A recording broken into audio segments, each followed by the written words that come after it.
Ես Սիրանուշ Համբարձումյանն եմ։ Տարբեր հետաքրքրությունների դեմ մի անձնավորություն։ Սիրում եմ լողալ, յոգայով զբաղվել, քայլել եւ շախմատ խաղալ։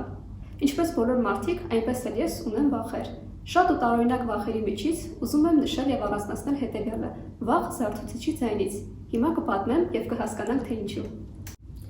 2017 թվականին ընդունվեցի Բրյուսովի պետական համալսարան եւ ընդունվեցի իմ իսկ ընտրած բաժինը՝ թարգմանչական գործ չինարեն հայերեն։ Ինչու է չինարեն։ Ամենևին էլ հրապուրված կամ տարված չէի չինարենով, ուղղակի գիտակցում էի լեզվի հեռանկարային լինելը եւ չինարենին տիրապետելու կարեւորությունը մեր օրերում։ Նաև լսել էի, որ չինարենը համարվում է աշխարհի բարդ լեզուներից մեկը։ Սիրում եմ դժվարություններ հաղթահարել։ Գիտակցում էի, թե ինձ ինչ դժվարություններ են սպասում, բայց ցանկությունս մեծ էր։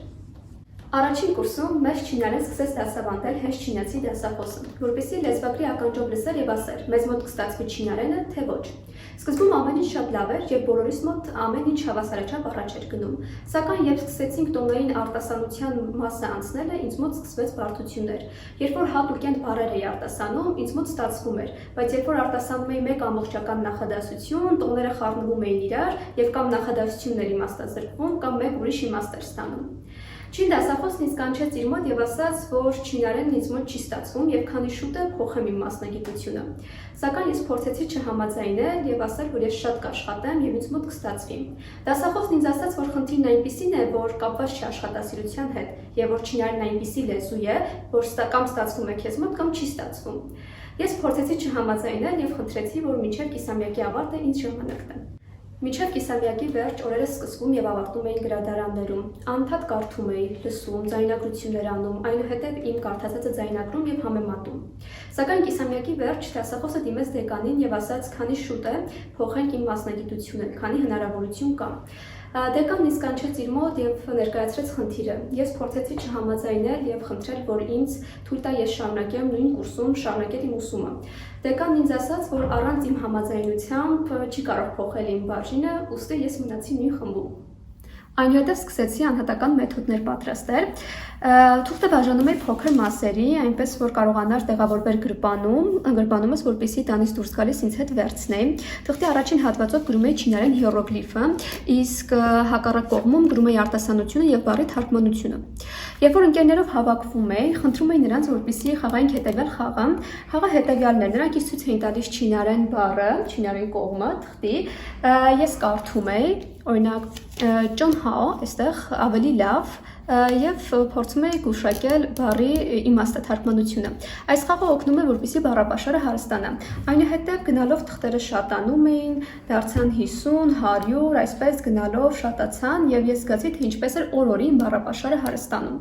Դրանից բացի շատ ֆիլմեր էի դիտում, ճիշտ է սկզբից ընդհանրապես ոչինչ չէի հասկանում, բայց քիչ-քիչ սկսեցի հասկանալ։ Երբ որ ընկերներով հավաքվում էին եւ նրանք սկսում էին զրուցել, ես փորձում էի նրանց զրուցածը մտովի թարգմանել եւ երբ որ ինչ-որ մի բառ չէի կարողանում թարգմանել, միանգամից բացում էի հեռախոսի հավելվածը եւ փորձում էի այդ բառը թարգմանել, այնուհետեւ բառը մտապահելու համար փոքրիկ նախադասություն էի կազմում իմ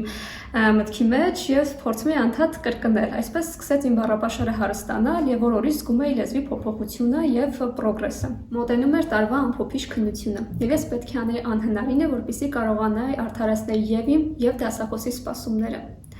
Երբեմն չէի նկատում, թե ինչպես էին օրերը լուսանում։ Հիշում եմ, որ նստած պարապում էի եւ հանկարծ լսում էի զարթուցիչի ձայնը, վեր եկենում, հագնվում եւ գալիս համալսարան։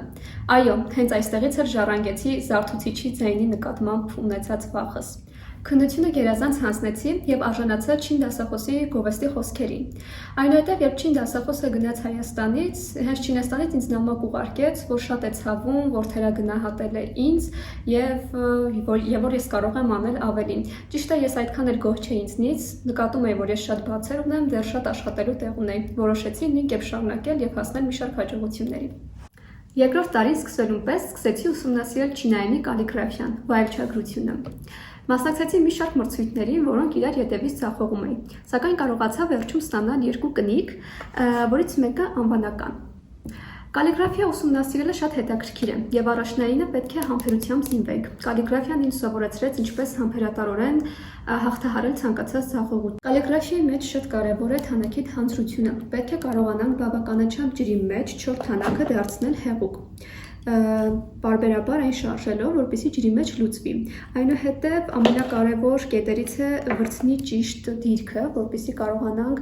ձեռքում ճիշտ բռնել վրձինը, ամենակարևորը ամուր եւ համբերատարորեն կարողանանք սահեցնել թղթի վրայով, որպեսզի հիանալի եւ կարելի ասել կատարյալ գրենք հիերոգլիֆները։ Ցանկացած մասնիկ հիերոգլիֆագրության մեջ կարևոր է, որովհետև եթե մի գիծ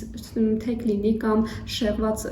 լինի, ապա հիերոգլիֆը իր իմաստը զրկվի։ 2019 թվականին մասնակցեցի Չինաստանի դեսպանատան կողմից կազմակերպված գրանտի մրցույթին եւ որպես հանրապետությունում լավագույն չինարեն իմացող ուսանող հաղթեցի գրանտը։ Իսկ 2020 թվականին հանձնեցի միջպետական քննություն եւ շահեցի կրթաթոշակ Չինաստանում ուսումը շարունակելու, Չինաստանի լավագույն համալսարաններից մեկում ուսումը շարունակելու, սակայն կորոնավիրուսի պատճառով չկարողացա մեկնել այս տարի, բայց կմեկնեմ մյուս տարի, հավանաբար մյուս զարթուցիչի ձայները հաղթահարելու համար։ Շատերի մոտ թյուր կարծիք է, որ եթե ինչ-որ մի բան փորձեցինք եւ մեզ մոտ չստացվեց, ուրեմն վերջ մենք ձախորդենք։ Ոչ եւ մեկ անգամ եւս ոչ։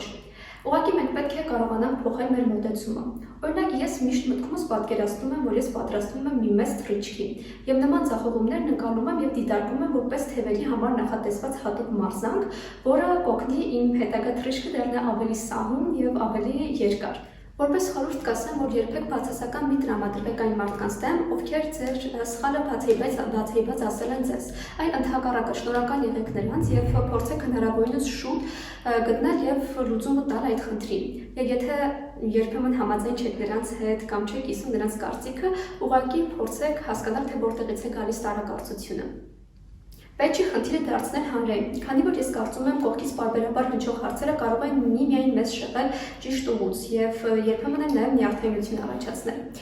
Ուղղակի կասեմ, որ պետք է գտնել խնդիրը որտեղից է առաջանում եւ փորձել հնարավորինս շուտ տալ դրա լուծումը։ Ես այսօր բարձրաձայնեցի մի խնդրի մասին, որի միջով անցել եմ 3 տարի եւ շարունակում եմ անցնել, բայց դրա մասին ոչ համակուրսեցիներս, ոչ ընկերներս, ոչ հարազատներս չգիտեին եւ տեղյակ չէին։ Երբեմն ճիշտ է, ինձ մոտ էլ է լինում կիսվելու եւ ինչ-որ մեկի հետ խոսելու ցանկություն, բայց այս խնդիրները միմիայն պատմել եմ եւ վստահել եմ ինձ ամենահարազատ մարդուն, եղբորս, ում շատ շնորհակալ եմ, ով միշտ հավատացել է իմ ուժերին ինձնից շատ եւ սովորեցրել է երբեք չհանձնվել։ Միշտ հիշեք այս բանաձևը. I am working on myself, for myself, by myself։ Ոչ ոք մեր գործը մեր փոխարեն չի անելու եւ այսօրվա ցավը վաղվա ուշն է։